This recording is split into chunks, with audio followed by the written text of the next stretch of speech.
کے ملا، مجھے علاقے سے باہر ابو بکر ملے. میں نے کہا ابو بکر تجھے معلوم ہے اب وہ ہونے والا ہے کہ جو پہلے نہیں ہوا. بھائی بھائی کا دشمن بنے گا، باپ بیٹے کا دشمن بنے گا.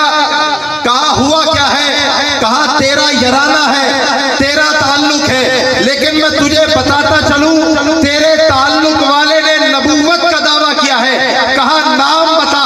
وہ کہتے ہیں نام محمد ہے. ابو بکر کہتا ہے اگر اس کا نام محمد ہے تو سب سے پہلے ایمان لانے والا بھی ابو بکر ہوگا.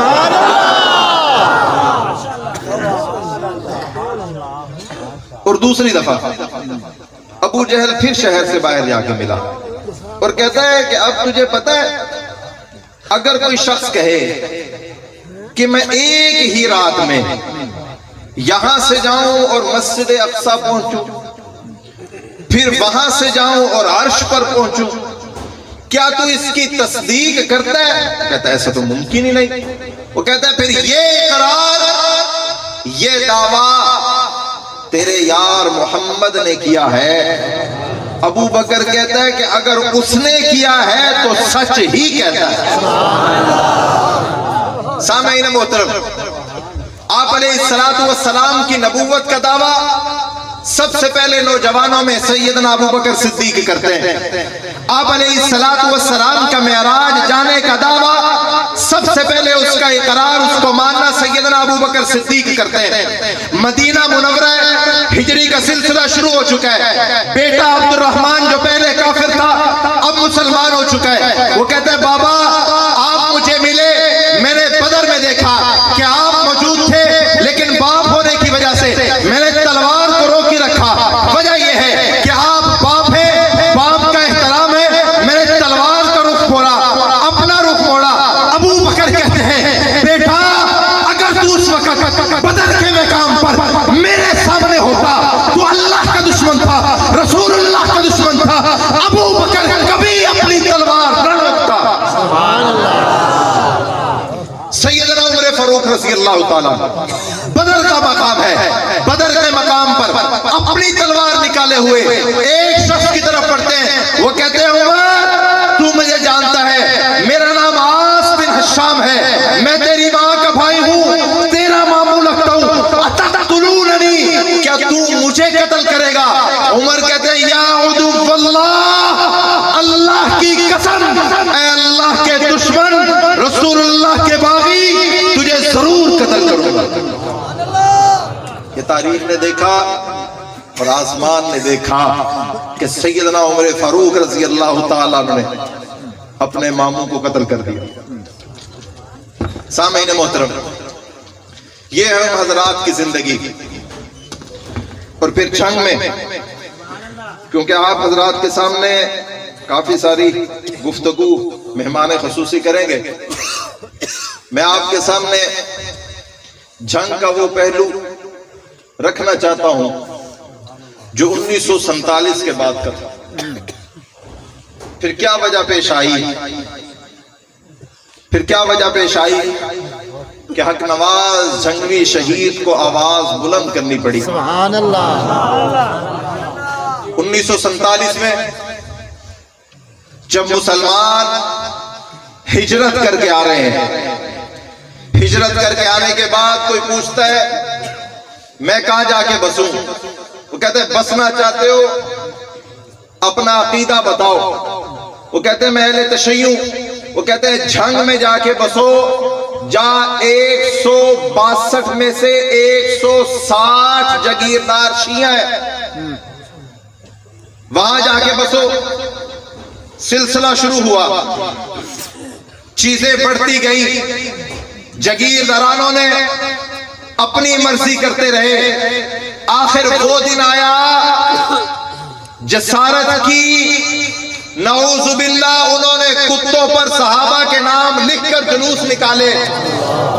پھر کیا ہونا تھا؟